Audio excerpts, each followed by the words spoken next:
दुनिया की सबसे उर्वरा भूमि हमारे पास, अनेक उपलब्धियां हैं, देश की आत्मा है, देश का हृदय स्थल है। भगवान राम ने यहीं जन्म लिया, भगवान कृष्ण ने यहीं जन्म लिया, बाबा विश्वनाथ का धाम इसी प्रदेश में,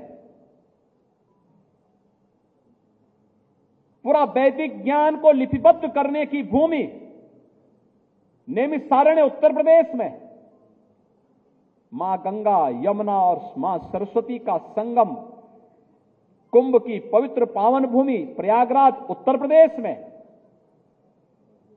भागवत भूमि सुख तीर्थ उत्तर प्रदेश में, शक्ति पीठों से जुड़ी हुई परंपरा उत्तर प्रदेश में। जो लोग इस सामर्थ्य को नहीं समझते थे वे कावड़ यात्रा पर रोक लगाते थे, वे राम जन्मभूमि के बारे में टिप्पणी करते थे, परिंदा भी पर नहीं मार सकता इस प्रकार की टिप्पणी करते थे। आज जब माननीय उच्चतम न्यायालय के द्वारा अयोध्या में राम जन्मभूमि से संबंधित ऐतिहासिक फैसला आता है, तब एहसास होता है कि हमारे विचार परिवार के द्वारा पूज्य संतों के नेतृत्व में जो आंदोलन सरदेव अशोक सिंघल जी के मार्गदर्शन में उस समय आगे बढ़ा था वह सही था और उसकी दिशा एकदम सही थी। ये चीजें दिखाती हैं हमें अपनी विरासत पर गौरव की अनुभूति होनी चाहिए। और आप जैसे लोग, उस समय बहुत सारे लोग युवा रहे होंगे जब ये आंदोलन चल रहा था, अपनी पूरी जवानी को इस आंदोलन के लिए समर्पित किए, और उस कालखंड में आपने किसी ने सोचा नहीं होगा कि मैं इस पद पे जाऊंगा। एक ही भाव था कि मैं अपने प्रभु राम के मंदिर के निर्माण के लिए अपने आप को समर्पित कर रहा हूं, और आज उसका पुरुषार्थ हम सबके सामने झलकता हुआ दिखाई दे रहा है। कोई चाह नहीं थी कि मैं सांसद बनूंगा, मैं विधायक बनूंगा, मैं मंत्री बनूंगा, मैं प्रदेश अध्यक्ष बनूंगा, मैं मुख्यमंत्री बनूंगा, मैं इस पद पे जाऊंगा। कोई चाह नहीं थी, एक ही भाव था, और वो भाव था, विजेता का भाव था, हम विजयी होंगे, अवश्य विजयी होंगे। और विजयी होने का भाव अंततः परिणाम हम सबको दिलाया। हमने कभी, हम भागे नहीं, पलायन का रास्ता नहीं अपनाया। हमारे पास ताकत नहीं थी, भौतिक ताकत नहीं थी, लेकिन आत्मिक ताकत थी, लड़ने की एक ताकत थी कि हम अगर जन्म लिए हैं तो आखिरी दिन तो एक दिन आना ही आना है, लेकिन लड़ेंगे अपनी मातृभूमि के लिए और अपने प्रभु राम के लिए। और अंततः परिणाम भाइयों बहनों हम सबके सामने आया। अंततः विजय तो, यह तो धर्मस्थ तो जय, ये तो होता है, सनातन वाक्य है, ये सनातन मंत्र है, इसको कोई अलग नहीं कर सकता है। और हम सब उस भाव के साथ आगे बढ़े, परिणाम हम सबके सामने है। जहां एक और भारत की सांस्कृतिक और आध्यात्मिक विरासत का हृदय स्थल उत्तर प्रदेश है, वहीं सबसे समृद्ध खेती भी हमारे पास है। कोई अनुमान कर सकता है 5 वर्ष में 1,90,000 करोड़ रुपए की राशि केवल गन्ना किसानों के खाते में डीबीटी के माध्यम से गया है, केवल डीबीटी के माध्यम से। कोरोना कालखंड में, इस सदी की सबसे बड़ी महामारी में दुनिया के चीनी उद्योग बंद हो गए, अकेले उत्तर प्रदेश डटा हुआ है कि कोरोना के बावजूद हमारी सभी 119-120 चीनी मिलें चल रही हैं, और उसको इथेनॉल की टेक्नोलॉजी के साथ जोड़ करके सबसे बड़े चीनी उत्पादक ही नहीं है। 2017 तक उत्तर प्रदेश सबसे बड़ा चीनी उत्पादक नहीं था, पिछड़ गए थे। आज सबसे बड़ा चीनी उत्पादक भी है और दुनिया का सबसे बड़ा इथेनॉल उत्पादक राज्य भी बना हुआ है। आपने देखा होगा किसानों को कैसे क्रय केंद्र के माध्यम से उसकी उपज को सीधे खरीदा जा रहा है। हम लोग अब तक 60 लाख मीट्रिक टन धान का क्रय इस वर्ष कर चुके हैं, अब तक किसानों से कर चुके हैं, रिकॉर्ड मात्रा में है। रिकॉर्ड मात्रा में धान का क्रय सीधे किसानों से हो रहा है। कभी नहीं हुआ, मीडिएटर थे। आज सारी एमएसपी का लाभ किसान को उसके खाते में पैसा भेज करके किया जा रहा है। किसान के लिए योजनाएं, 2,60,00,000 किसानों को प्रधानमंत्री किसान सम्मान निधि का लाभ मिल रहा है।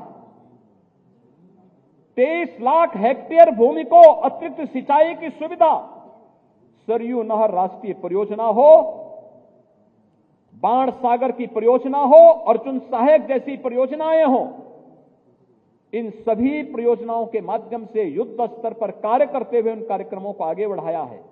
हम लोग जब 2017 में आए थे तब प्रदेश के 34 जनपद बाढ़ के प्रति अति संवेदनशील थे। हमने पूरी पारदर्शिता और ईमानदारी के साथ कार्य किया। आज स्थिति क्या है? बमुश्किल 3 से 4 जनपद ऐसे रहते हैं जो अभी संवेदनशील बने हुए हैं, और जिस पर जो कार्य योजना बनाई गई है, जिस दिन ये लागू होगी उस दिन उत्तर प्रदेश बाढ़ से मुक्त होगा। सबसे अधिक जल संसाधन होगा, लेकिन बाढ़ से मुक्त भी होगा।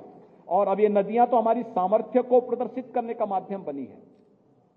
भाइयों बहनों, वैश्विक मानचित्र पर समृद्धि का एक मानक जल मार्ग भी बनता है, लेकिन उत्तर प्रदेश की सामर्थ्य का उपयोग नहीं हो पाया। आदरणीय प्रधानमंत्री जी ने उत्तर प्रदेश की सामर्थ्य को पहचाना और देश का पहला वाटरवे हल्दिया से वाराणसी के बीच में प्रारंभ हो चुका है। अब हमारा किसान और हमारा उद्यमी अपने प्रोडक्ट को यहां से पूर्वी बंदरगाह के माध्यम से दुनिया के बाजार में पहुंचा सकता है। आपने देखा होगा अभी प्रधानमंत्री जी ने 13 जनवरी को दुनिया के सबसे बड़े रिवर क्रूज को भी वाराणसी से डिब्रूगढ़ के लिए प्रस्थान करवाया। दुनिया आज आकर्षित है उत्तर प्रदेश के प्रति, भारत के प्रति, और उत्तर प्रदेश के सामर्थ्य को हम सबको समझना होगा। उस पूरे सामर्थ्य को नेतृत्व देने वाली टीम यही है जो यहां पर बैठी हुई है। और इसीलिए आप सब जब इस व्यवस्था के साथ जुड़े हुए हैं, आप सबका हम आह्वान करना चाहेंगे कि हम सबको आज इस बात पर गौरव की अनुभूति होनी चाहिए कि हमारे पास एक समृद्ध विरासत है, पार्टी की भी, पूर्वजों की भी, और साथ साथ प्रदेश के अंदर प्रकृति और परमात्मा के द्वारा प्रदत्त जिस प्रकार की समृद्धि हमारे पास है, इन सबको अगर हम लेकर के चलेंगे, ये सभी हमारे पास है। G20 के लिए अपने आप को तैयार करना है, केवल एक सरकारी आयोजन न हो जाए, हम सब की भी अपनी भूमिका होनी चाहिए। आतिथ्य करने का एक अवसर प्राप्त होगा हम सबको। दुनिया के 20 बड़े देशों के साथ साथ 9 मित्र देशों के प्रतिनिधि भी इस आयोजन में आएंगे, और उस आयोजन को भव्य और दिव्य रूप प्रदान करना है, जैसे प्रयागराज कुंभ का हुआ था। प्रयागराज कुंभ में क्या भव्य और दिव्य रूप दिया, दुनिया आकर्षित हो गई। 2013 में महाकुंभ था, कुल 12 करोड़ श्रद्धालु आए। 2019 में कहने के लिए अर्धकुंभ था, हमने कहा भी देखो आधा हमारे यहां कभी नहीं हुआ है, हम तो पूरा पे ही विश्वास करते हैं, हमने कुंभ नाम दिया था। लेकिन अर्धकुंभ के बावजूद 24 करोड़ श्रद्धालु आए थे। 24 करोड़ से अधिक श्रद्धालु प्रयागराज में आए थे। यह दिखाता है थोड़ा प्रयास होगा, दुनिया आपकी तरफ आएगी। पर्यटन की दृष्टि से आप देखेंगे 2017 में उत्तर प्रदेश डोमेस्टिक पर्यटन में तीसरे नंबर पर था, आज नंबर 1 पर है, और नंबर 1 और नंबर 2 के बीच में बड़ा गैप आ चुका है। अकेले काशी में एक सप्ताह में 26 लाख श्रद्धालु, इसी महीने एक सप्ताह में 26 लाख श्रद्धालु काशी में काशी विश्वनाथ दर्शन करने के लिए आए थे। और सावन के महीने में 1 करोड़ श्रद्धालु काशी में दर्शन करने के लिए आए। यही स्थिति अयोध्या की है, यही स्थिति मथुरा वृंदावन की है। कल आपने प्रयागराज में मौनी अमावस्या के स्नान को देखा होगा, 2 करोड़ से अधिक श्रद्धालु वहां गए थे। अगर इस सामर्थ्य को पिछली सरकारों ने समझने का प्रयास किया होता और इसको सम्मान देने का कार्य किया होता तो उनको दर-दर ठोकरें नहीं खानी पड़ती। ये विरासत को जो भी सम्मान देगा, समृद्धि उसका द्वार खोलेगी। जो भी उसे अपमानित करेगा, उसे दर-दर की ठोकरें खानी ही पड़ेंगे। और भाइयों बहनों, हम सब इस विजेता भाव के साथ आगे बढ़े, हमारे पास अनेक संभावनाएं आएंगी। हमें बुला रही हैं, आह्लादित कर रही हैं। एक और ग्लोबल इन्वेस्टर समिट 10 से 12 फरवरी को होगा। आदरणीय प्रधानमंत्री जी के कर कमलों से इस भव्य आयोजन को हम आगे बढ़ाएंगे। दुनिया और देश और दुनिया का हर निवेशक आज उत्तर प्रदेश आना चाहता है। उत्तर प्रदेश के नौजवानों को यही रोजगार मिलेगा। उत्तर प्रदेश ने आदरणीय प्रधानमंत्री जी के मार्गदर्शन में अपने सामर्थ्य का परिचय दिया है। जब तमाम राज्यों ने उत्तर प्रदेश के युवाओं को अपने यहां सुविधाएं देनी बंद की थी कोरोना कालखंड में, उत्तर प्रदेश का परंपरागत उद्यम सामने आया था और हमने एक एक अपील की थी कि भाई एक एक दो दो नौजवानों को अपने यहां एडजस्ट करो। लोग कहते थे कि कैसे करेंगे। हमने कहा घबराइए मत, हमारे पास 96 लाख एमएसएमई यूनिट हैं उत्तर प्रदेश के अंदर। अगर हम एक एक को भी, एक एक दो दो को भी उनके अंदर समाहित कर लेंगे तो याद करना कि उत्तर प्रदेश कम से कम 1 करोड़ युवाओं को तो केवल अपनी एमएसएमई यूनिट में ही उसमें जोड़ सकता है, और उत्तर प्रदेश ने वो करके भी दिखाया था।